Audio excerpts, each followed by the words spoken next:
नमस्कार और अभिवादन स्वीकार करें कॉकरोच का।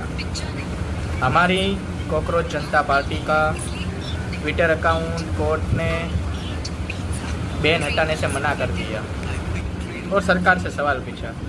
तो इसी वजह से देश में अभिव्यक्ति की आज़ादी पर क्या है स्थिति वो आप सब देख ही सकते हैं। मगर आज हम बात करने वाले हैं उस चीज़ के बारे में जिसके बारे में किसी ने कभी पूछा था कि आप आम चूस के खाते हैं कि काट के खाते हैं। तो आज हम आम के बारे में बात करने वाले हैं। आम के बारे में अभी आम की सीज़न है और ऐसी खबरें आई है कि जापान ने भारत से आने वाले आम पर प्रतिबंध लगा दिया।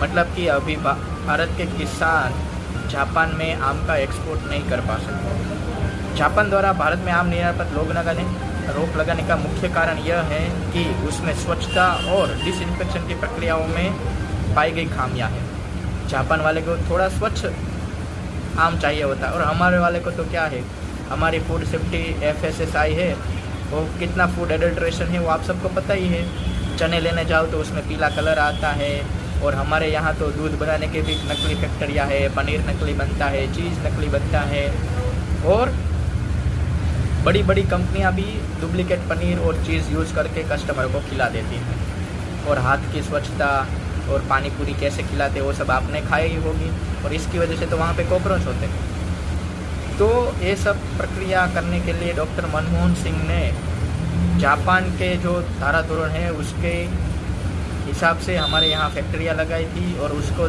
आम को परखने के स्वच्छ करने की ऐसी फैक्ट्रियाँ डॉक्टर मनमोहन सिंह ने लगाई थी। उसी वजह से जापान ने हमारे यहाँ से आम खरीदना शुरू किया था। मगर अब हमारे फूड मिनिस्टर क्या कर रहे हैं या एक्सपोर्ट मिनिस्टर क्या कर रहे हैं और उसको ही पता होगा कि जापान ने हमारे यहाँ की बैन बंद कर दिया। और इससे पहले अमेरिका ने भी ऐसा किया था। अमेरिका ने हमारे यहाँ से कंटेनर वहाँ पे पहुँच गए थे, फिर भी उसमें खामी पाए तो वहाँ पे कंटेनर को बोला कि आप इधर अमेरिका में नष्ट कर दो या वापस ले जाओ।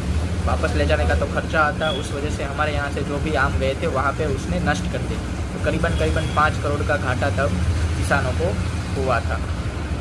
जापान में अपने खाद्य आयात नियमों को लेकर बेहद सख्त थे। एक बार फिर भारत के आम केसर, लंगड़ा, बगनपल्ली जांच के रिपोर्ट में घेरे में आ गए और उसकी वजह से जापान ने उसको बैन कर दिया।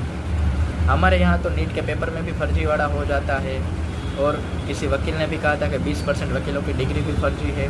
तो हमारे यहाँ फर्जीवाड़ा आम बात है क्योंकि हम विकसित हैं, हम विश्वगुरु हैं। हमारे मानक अलग है और जापान के मानक अलग है। हमारे स्टैंडर्ड ऊपर तक के हैं और जापान के स्टैंडर्ड नीचे तक के।